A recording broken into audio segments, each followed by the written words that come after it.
ஊட்டி ஒரு அழகான நகரம். விடுமுறை காலங்களிலே சமவெளிகளில் வாழ்கிறவர்கள் ஓடி வந்து பார்க்கிற ஊர். என்ன மாதிரி ஆளுக்கெல்லாம் குளிர் தாங்கலை. எப்படித்தான் நீங்கள் இந்த சொற்றரோடு இருக்கீங்களோன்னு தோணுது. சரியான குளிர். அதை விட கஷ்டம் அந்த மேட்டுப்பாளையத்திலேருந்து சுற்றி சுற்றி வர்றது இருக்கே. இப்படி சுற்றுது, இப்படி சுற்றுது, இப்படி சுற்றுது. நம்ம இந்த காரில் இந்த பக்கம் போனோம்னா இந்த பக்கம் தள்ளுது, இந்த பக்கம் போனால் இந்த பக்கம் தள்ளுது. எப்படித்தான் நீங்கள் வர்றீங்களோ. நல்ல வெயில் அடிக்குது, போய் நின்னோம்னா குளிருது. நம்பிக்கை துரோகம் பண்ணுது. வெயில் அடிக்குதுன்னு போயிட்டோம்னா திடீர்னு மழை வருது. வேடிக்கையான ஊராக இருக்குது. நைட்டெல்லாம் குளிர் ஆட்டி தீர்த்துருச்சு. எங்கள் ஊரில் மதுரை கடும் வெப்பம் இருக்கும். இந்த சூழலில் ஊட்டிக்கு வர்றதே ஒரு பெரிய, எங்களுக்கெல்லாம் ஒரு காலத்தில் சின்ன வயசாக இருக்கும்போது ஆசையாக இருந்தது. ஊட்டியை போய் சுற்றி சுற்றி பார்க்கலாம். ஊட்டியில் வர்க்கின்னு ஒன்று இருக்குமே, வர்க்கி. அப்புறம் ஹோம்மேட் சாக்லேட், யூக்கலிப்டஸ் ஆயில். அது தலைவலி வந்தால் தடவுறது, காய்ச்சல் தலைவலி. இங்கேருந்து வந்தால் சிலதை அள்ளிக்கிட்டு போவோம். கொண்டு போய் கொடுத்தா எல்லாம் ஊட்டிக்கு போனோம்னு நம்புவாங்க. இந்த வர்க்கியை கடிக்கிறதுக்கு தனி பல் வேணும். சாதா பல்லில் கடிக்க முடியாது. இல்லாட்டி டீயில் முக்கி ஒரு 2 நாள் ஊற வச்சு அதுக்கப்புறம் அந்த டீ ஆறி போன பிறகு வர்க்கி சாப்பிட்ணும். எந்த நேரமும் ஒரு சொற்றோடு அலைகிற அந்த மக்கள். எங்கள் ஊரில் எருமை தான் திரியும், இங்கே பைசன் திரியுது. நமக்கு பசுமாட்டை கண்டாலே பயமாக இருக்கும். பைசன் எதிர சாதாரணமாக வருது. நான் தங்கியிருந்த தமிழகம்ங்கிற அந்த விடுதி ஒரு அரசு விடுதி. மிக மிக நேர்த்தியாக, சுத்தமாக, தரமாக நிர்வகிக்கப்படுகிறது என்றால் அது ஊட்டியில் இருக்கிற தமிழகம் விடுதி தான். நானும் பல ஊரில் போய் தங்கியிருக்கேன். இங்கே இருக்கிறது ஒரு ஸ்டார் ஹோட்டல் ரேஞ்சில் இருக்குது. அவ்வளோ நல்லா இருக்குது. இந்த ஊருக்கு வர்றதுன்றது கொஞ்சம் சிரமமானது எங்களுக்கெல்லாம். ஆனால் இங்கேயே நீங்கள் வாழ்கிறீர்கள் என்றால் அது ஒரு ஆச்சரியமானது. இந்த குழுமையை அனுபவிக்கிறோமோ இல்லையோ, இதுக்குள்ளே பழகிட்டீங்க நீங்கள்.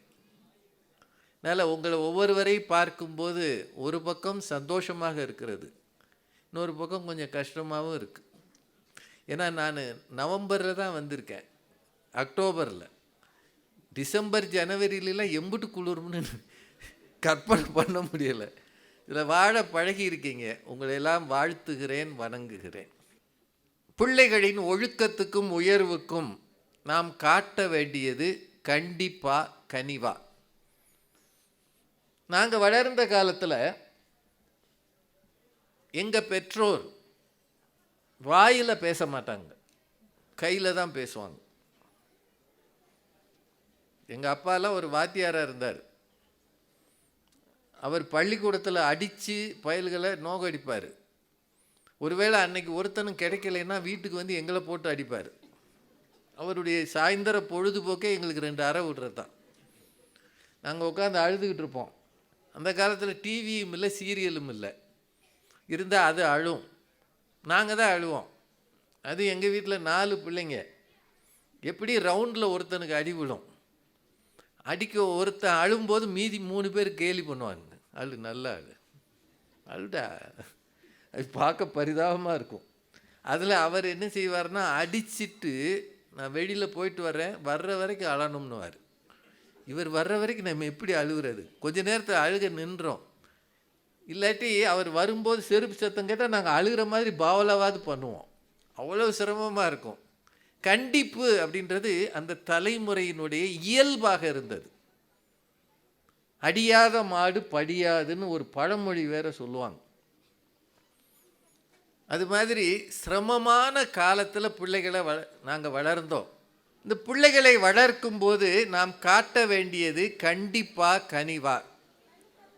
கண்டிப்பு அப்படின்றது சில கட்டுப்பாடுகளை விதிப்பது,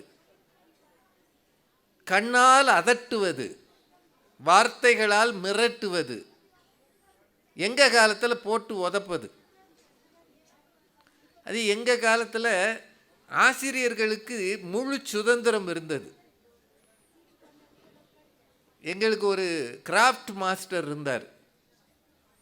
இஞ்ஞாசின்னு அவர் பேர்.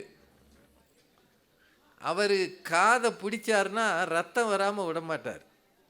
இந்த காதில் இந்த இடத்த பிடிச்சி இப்படி கிள்ளுனார்னா அவர் விரலில் ரத்தம் பட்டால் தான் விடுவார். இப்போ எனக்கெல்லாம் காது குத்துன மாதிரியே இருக்கும், அது அவர் குத்துனது. அவ்வளவு தூரம் கடுமையாக நடந்து கொள்வார்கள்.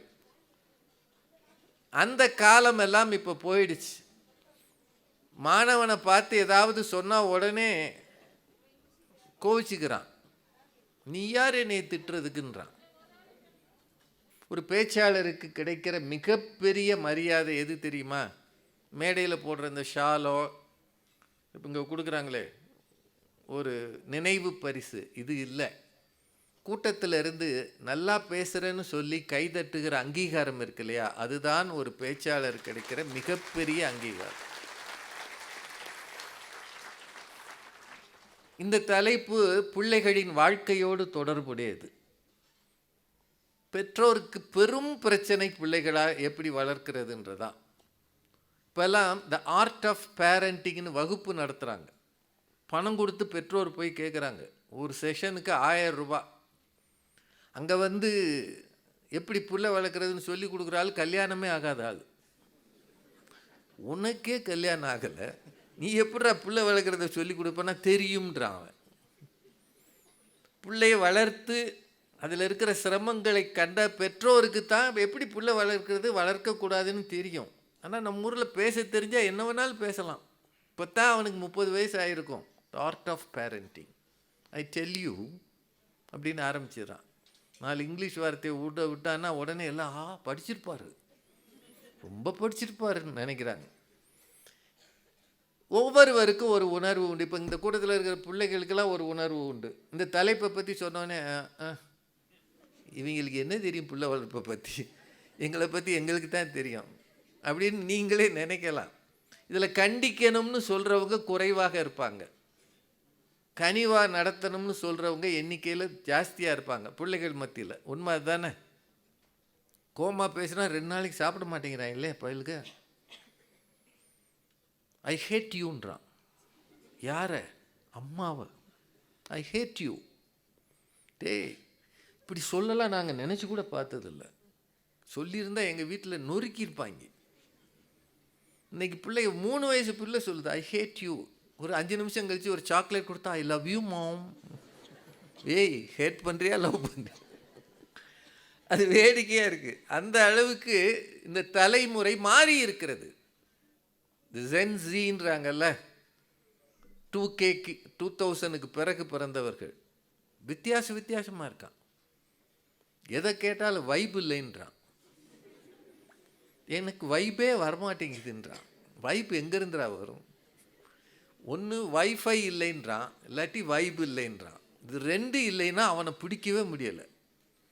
5-6 வயசில் இருக்கிறவங்க பூரா அவ்வளோ ஃப்ரெண்ட்ஸ் வச்சுருக்காங்க. எந்நேரமும் ஃப்ரெண்ட்ஸோடு பேசுகிறான். அப்புறம் என்ன புல்லிங்க, கிண்டல் கேலி பண்ணுறாங்க, என்னென்னவோ பண்ணுறாங்க. படிக்கிறத தவிர எல்லா வேலையும் நல்லா பண்ணுறாங்க. படிக்க சொன்னோம்னா மட்டும் இப்படி பார்க்குறான். There is a time for it. தோணும் போது படிப்போம். இந்த மாதிரி இருக்கிற தலைமுறை பிள்ளைகள் மத்தியில் கண்டிப்பாக கனிவான்னு பேசுகிறதுக்கு 6 பேர் வந்திருக்கிறாங்க. உங்களை நம்பி வந்திருக்கிறாங்க. கேட்கலாமா? பா, நல்லா பேசுனா கை தட்டுங்க, சிரிக்கிற மாதிரி சொன்னாங்கன்னா சிரிங்க. இப்போ எதுக்கு சிரிச்சிங்க?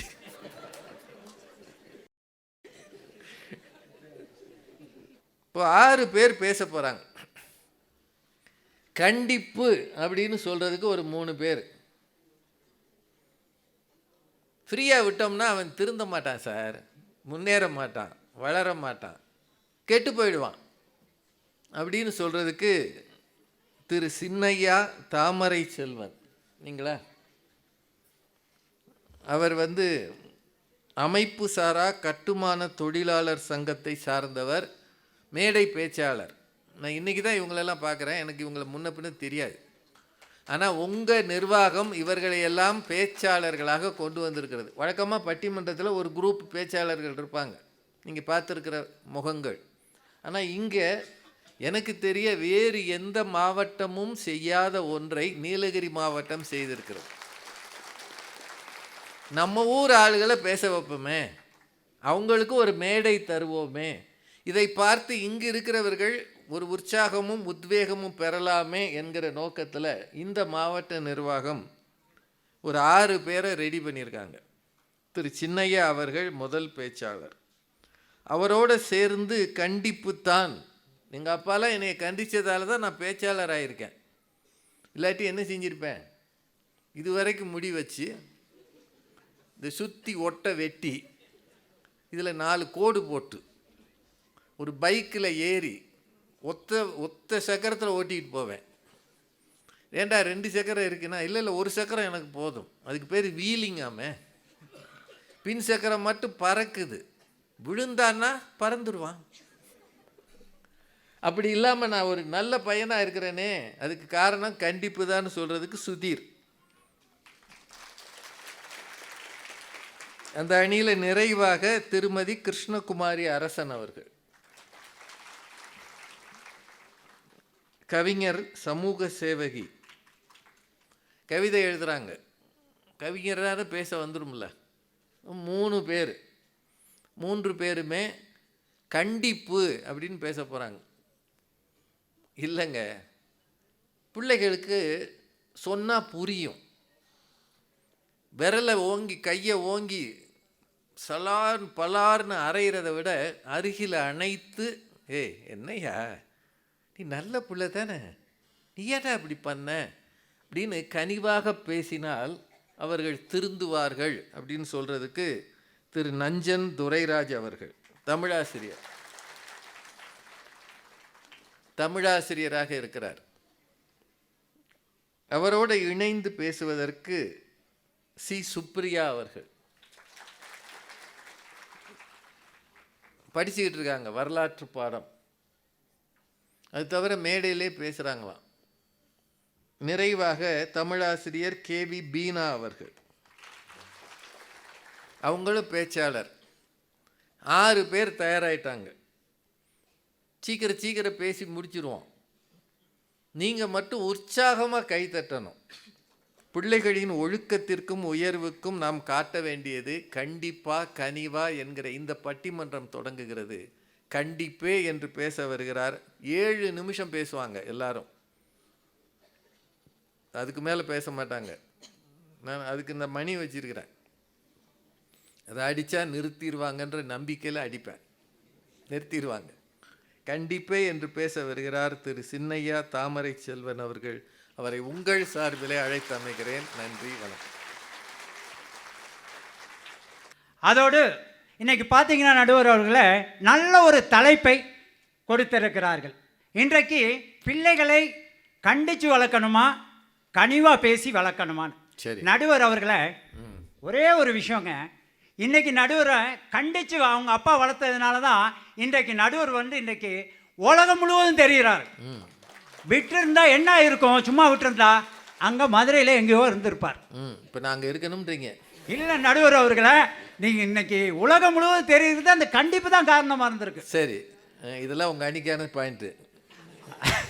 நடுவர் அவர்களை அது மட்டும் இல்லை, இன்னைக்கு பார்த்தீங்கன்னா நடுவர் அவர்களை இன்றைக்கு உங்களை இன்றைக்கு பெரிய நீதிபதியாக தான் நாங்கள் பார்க்குறோம். ஏன்னா கண்டிப்புக்கு தானே நீங்கள் தீர்ப்பு சொல்ல போகிறீங்க, அது எல்லாருக்கும் தெரியும். ஏன்னா கண்டிப்பு இருந்தால் தானே குழந்தைங்களை வளர்க்க முடியும். நான் தெரியாமல் பேசிட்டேன், அதை மன்னிச்சிருங்க.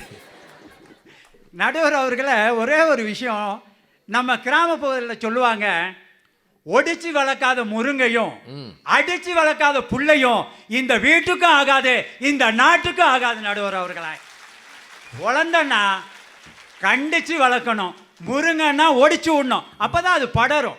இல்லைன்னா அந்த முருங்கை அப்படியே எப்படி வளர்ந்து ஒரு கோடாலி கணைக்கு கூட ஆகாது. நடுவர் அவர்களை எப்படி வளர்ந்தாலும் முருங்கை கோடாரிக்கு ஆகாதுங்க.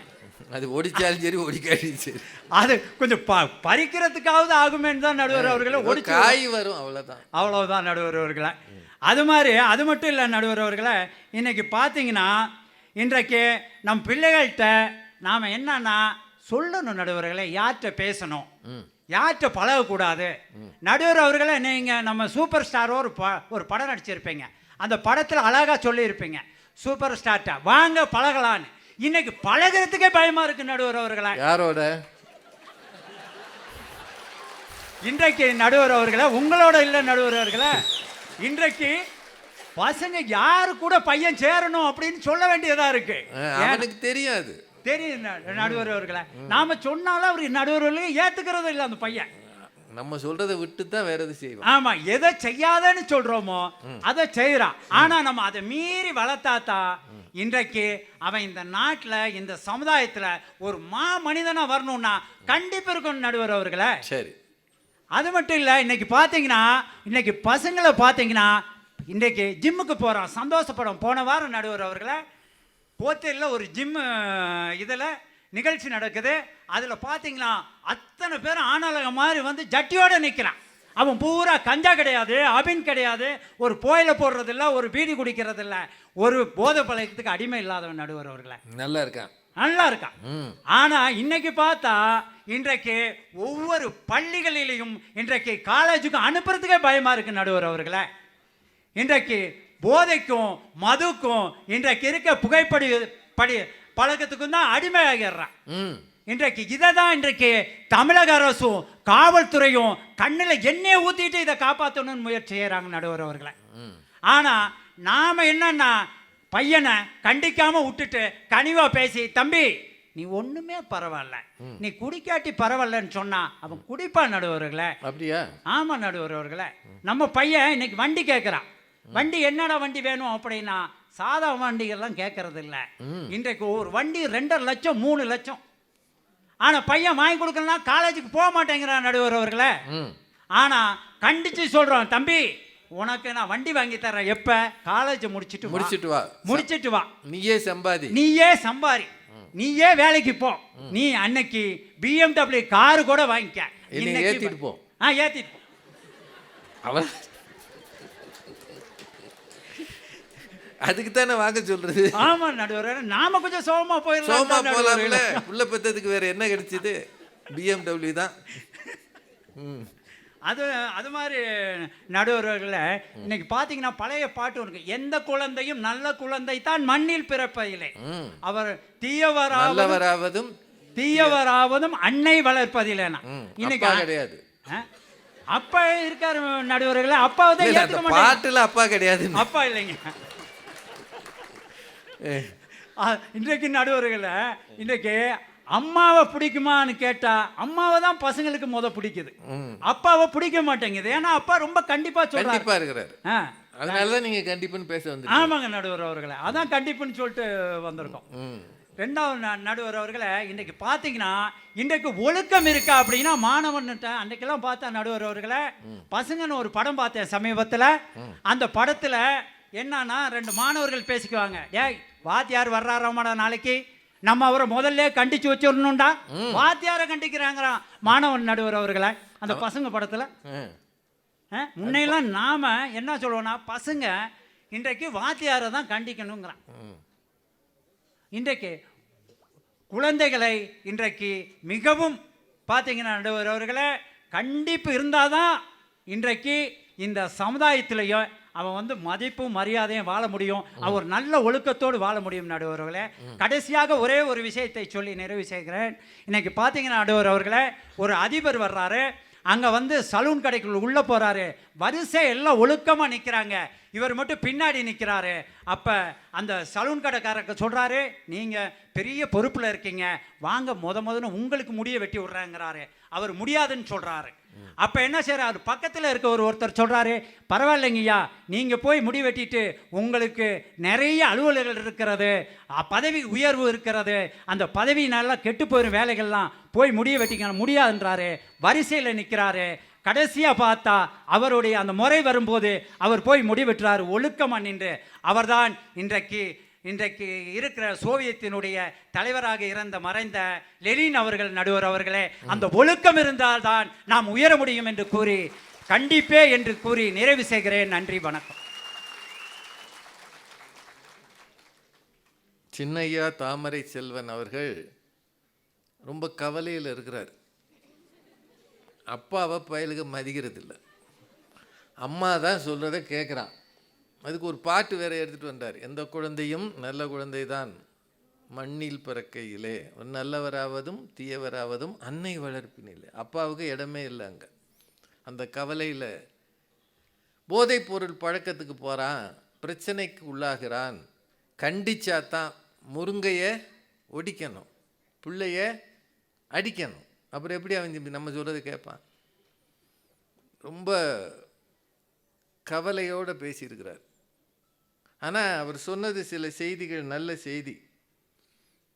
இந்த காலத்து பயலுக காஸ்ட்லி பைக் கேட்குறான்.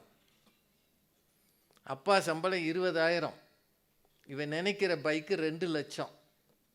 எங்கேருந்து வாங்குறது? இதெல்லாம் எதுக்கு என்னை பெத்தைன்றான்.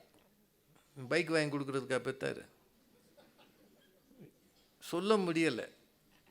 அந்த கவலைகளையெல்லாம் சொல்லி இவர் சொன்னது நல்லா இருந்தது. நீயே சம்பாதி, பைக் வாங்கு, BMW வாங்கு, என்னையும் ஏற்றி ஓட்டிட்டு போ. நல்லா பேசியிருக்கிறாரு. அவருக்கு எல்லார் சார்பாகவும் பாராட்டுகள். அதெல்லாம் இல்லைங்க, நம்ம பிள்ளைங்க தானே, சொன்னால் கேட்டுக்குவான். கனிவாக தான் வளர்க்கணும் அப்படின்னு சொல்கிறதுக்கு திரு நஞ்சன் துரைராஜ் அவர். வாங்கய்யா, வாங்கய்யா. தமிழாசிரியர். நடுவர் அவர்களே, சமீபத்திலே ஒரு நிகழ்வு ஒன்று நடந்தது. ஒரு 6ஆம் வகுப்பிலே ஒரு மாணவனை சேர்த்திருக்கிறார் ஒரு தந்தையார். அந்த பிள்ளை 4 மணி ஆன நேரத்திலே பள்ளிக்கூடத்திலிருந்து வெளியே வந்து கொண்டிருக்கிறான். முதல் நாள் வகுப்பு எப்படி இருக்கிறது என்பதை பார்ப்பதற்காக தந்தை அங்கே காத்து கொண்டிருக்கிறார். பையன் வேகமாக ஓடி வர்றான். அப்பா கேட்டார், பள்ளிக்கூடத்துக்கு போயிட்டு வர்றது பிடிக்குதா அப்படின்னு. அந்த மாணவன் சொன்னான், பள்ளிக்கூடத்துக்கு போகிறதும் பிடிக்குது, வர்றதும் பிடிக்குதுப்பா, இடையில அங்கே தங்குறது தான் பிடிக்கல அப்படின்னா. வந்துட்டு போயிட வேண்டியதுதான், வந்துட்டு உடனே போயிட வேண்டியதுதான். அப்படிதான் செய்யணும்னு நினைக்கிறேங்க நடுவர் அவர்களே. அப்பா கேட்குறாரு, ஏன் அப்படின்னு சொல்லி கேட்கும்போது, டீச்சர்ஸ் எல்லாம் ரொம்ப ஸ்ட்ரிக்டாக இருக்காங்கப்பா அப்படின்ட்டு சொல்கிறான். இன்றைக்கு கண்டிப்பை காட்டக்கூடியவர்கள் ஆசிரியர்களாக இருந்தாலும் சரி, வீட்டிலே கண்டிப்பை காட்டினாலும் சரி, இந்த தலைமுறையினருக்கு அது பிடிக்கவில்லை என்பதுதான் நிதர்சனமான உண்மை. கனம் நடுவர் அவர்களே, எதிரணியிலே இருந்து நம்முடைய ஐயா அவர்கள் வந்தார்கள். மிக அற்புதமான வார்த்தைகளை பேசினார்கள். Spare the rod, spoil the child என்று சொல்வார்கள். அதைத்தான் முருங்கை மரத்தோடு ஒப்பிட்டு அவர்கள் சொன்னார்கள். நான் தெரியாமல் தான் கேட்கிறேன், அந்த வரி விவிலியத்திலே பழைய ஏற்பாட்டில் இருக்கக்கூடிய ஒரு வரி. அது நாம் எந்த காலத்தில் இருந்துகிட்டு இருக்கோம்? 2024. பழையன கழிதலும் புதியன புகுதலும் வழுவலை என்று சொல்லக்கூடிய காலகட்டத்திலே இருந்து கொண்டிருக்கிறோம்.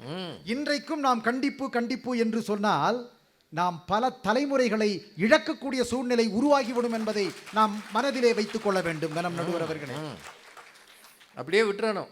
நடுவர் அவர்களே, நான் அப்படியே விட வேண்டும் என்று சொல்லவில்லை. இல்லை, பிரியமா விட்டுறணும். ஆமாங்க நடுவர் அவர்களே, இந்த காலத்து பிள்ளைகளுக்கு கண்டிப்பு என்பது கசந்து போய்விட்ட ஒன்றாகத்தான் இருக்கிறது. மனுநீதி என்று சொல்லக்கூடிய ஒரு நூல் இருக்கிறது. அந்த நூலிலே அழகான ஒரு வாசகம் இருக்கிறது. இந்த வாசகம் என்ன சொல்லுகிறது என்றால், 10 ஆசிரியர்கள் ஒரு குருவுக்கு சமம் என்று சொல்வார்கள், 10 குருக்கள் ஒரு தந்தைக்கு சமம் என்று சொல்வார்கள், 10 தந்தையர்கள் சேர்ந்தால் ஒரு தாய்க்கு சமம் என்று சொல்லுகிறார்கள். என்றால் ஒரு குழந்தையை உருவாக்கக்கூடிய அந்த நிலை யாரை சார்ந்து இருக்கிறது என்றால் அந்த தாயை சார்ந்து இருக்கிறது. அதைத்தான் அவர் சொன்னார், எந்த குழந்தையும் நல்ல குழந்தை தான் மண்ணில் பிறக்கையிலே அவர் நல்லவராவதும் தீயவராவதும் அன்னை வளர்ப்பினிலே என்று சொன்னார்கள்.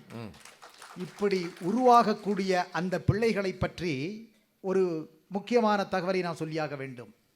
ஒரு தாயினால் அன்பாக, அனுசரணையாக, கனிவாக வளர்க்கப்பட்ட ஒரு குழந்தை யார் என்று பார்த்தால், நான் பழங்காலத்துக்கு செல்வேன் என்று நினைக்க வேண்டாம், இன்றைக்கு ஒளியை கொடுத்து கொண்டிருக்கக்கூடிய அரிய கண்டுபிடிப்பை செய்த தாமஸ் ஆல்வா எடிசன்.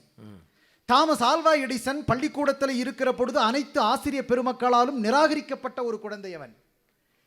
எல்லா ஆசிரியர்களும் சொன்னார்கள், God created Edison but he forgot to keep the brain on his head என்று அவனுடைய தலையிலே மூளையை வைக்க கடவுளே மறந்து விட்டதாக சொல்லுவார்கள்.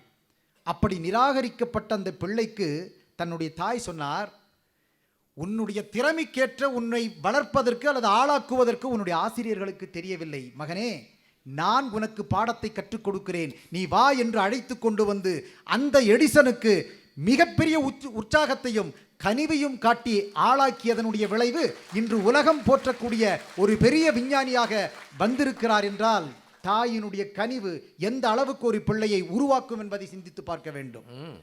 நடுவர் அவர்களே, நான் கண்டிப்புக்கு எதிரானவன் அல்ல. இல்லை நீங்கள் வாத்தியாரா வேற இருக்கீங்க. அதே சமயத்தில் நான் ஒரு உண்மையை நாம் ஒத்துக்கொண்டுதான் ஆக வேண்டும். வரலாற்றினுடைய பக்கங்களை எல்லாம் புரட்டி பார்த்தோமேயானால் சில பக்கங்களில் இரத்தக்கரை படிந்த பக்கங்கள் இன்றைக்கும் இருக்கத்தான் செய்கின்றன. அந்த பக்கங்களுக்கெல்லாம் சொந்தக்காரர் யார் என்று பார்த்தால் ஹிட்லர் என்ற பெயர் அங்கே குறிப்பிடப்பட்டிருப்பதை யாரும் மறுக்க முடியாது. ஹிட்லர் அவ்வளவு பெரிய கொடுங்கோலனாக மாறுவதற்கு என்ன காரணம் என்று அவருடைய ஆசிரியர்கள் மட்டுமல்ல, எல்லா ஆராய்ச்சியாளர்களும் அவரை பற்றி ஆராய்ந்து பார்க்கிற பொழுது ஒரு கருத்தை தெரிவித்தார்கள். என்னவென்றால், தன்னுடைய தந்தையினுடைய கண்டிப்பும் அவர் வழங்கி இருக்கக்கூடிய மிகப்பெரிய தண்டனைகளும் தான் அவன் வருங்காலத்தில் எதிர்காலத்திலே மிகப்பெரிய கொடுங்கோலனாக ஆவதற்கு அடிப்படையாக இருந்திருக்கிறது என்று சொல்கிறார்கள். என்றால் ஒரு கண்டிப்பு ஒரு நல்ல மனிதனையும் கூட தலைகீழாக மாற்றிவிடும் என்பதை நாம் உணர்ந்து பார்க்க வேண்டும். நடுவர் அவர்களே, நான் கண்டிப்பு வேண்டாம் என்று சொல்லவில்லை. அழகாக தாரா பாரதி ஒரு இடத்திலே குறிப்பிடுகின்றார். குழந்தைகள் வருடம் தவறாமல் குழந்தைகள் தினத்தை கொண்டாடக்கூடியவர்களே, குழந்தைகள் தினத்தை கொண்டாடக்கூடிய நீங்கள் தினங்களை கொண்டாடுவதை விட்டுவிட்டு எப்பொழுது குழந்தைகளை கொண்டாடுவீர்கள் என்று கேட்பார். நாம் என்றைக்காவது குழந்தைகளை நாம் கொண்டாடி இருக்கிறோமா, கனிவாக அவர்களிடத்திலே நடந்திருக்கிறோமா என்றால் அதுதான் இன்றைய பிரச்சனையாக இருந்து கொண்டிருக்கிறது. கனிவை காட்டி பாருங்கள், அவர்கள் எந்த இடத்திற்கோ போகிறார்கள் என்பதிலே எந்த விதமான ஐயமும் இல்லை, சந்தேகமும் இல்லை. நடுவர் அவர்களே, வடமொழியிலே ஒரு ஸ்லோகம் உண்டு, சமஸ்கிருதத்திலே சொல்லப்படக்கூடிய ஸ்லோகம். அது பாலஸ் தாவத் பாலஸ் சக்த, தருணிஸ் தாவத் தருணி சக்த, பரே பிரம்மண கோபின சக்தா என்ற ஒரு ஸ்லோகம் வருகிறது. ஒவ்வொரு பருவத்திலும் ஒவ்வொரு குழந்தைக்கும் ஒவ்வொரு பொருளின் மீது ஈடுபாடு இருக்கும், அதிலே அவர்கள் கவனம் செலுத்துவார்கள். மிக அழகாக சொல்லுவார்கள், குழந்தையாக இருக்கிற பொழுது பொம்மைகளை பார்த்தால் அந்த குழந்தைகளுக்கு ஆர்வம் அதிகமாக இருக்கும்.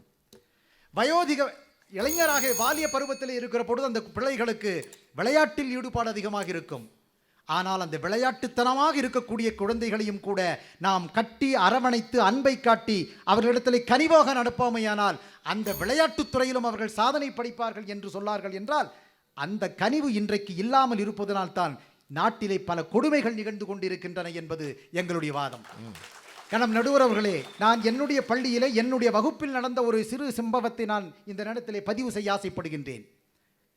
அந்த காலத்திலிருந்து இந்த காலம் வரைக்கும் ஒயிட்னர் என்று சொல்லக்கூடிய ஒரு பொருளை மாணவர்கள் பயன்படுத்தி கொண்டிருந்தார்கள். ஐயா அவர்களும் கூட போதை பழக்கத்திற்கு ஆளாகக்கூடிய சூழ்நிலையை சொன்னார்.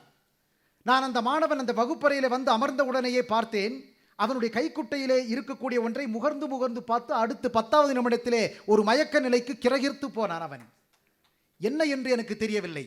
மாணவர்கள் என்னிடத்திலே சொன்னார்கள், சார் ஒயிட்னரில் இருக்கக்கூடிய அந்த ஸ்பிரிட் மாதிரி ஒன்று இருக்குது சார், அதை பயன்படுத்துகிறா சார், அதனால் இப்படி ஆயிட்டா அப்படின்னு சொன்னார்கள்.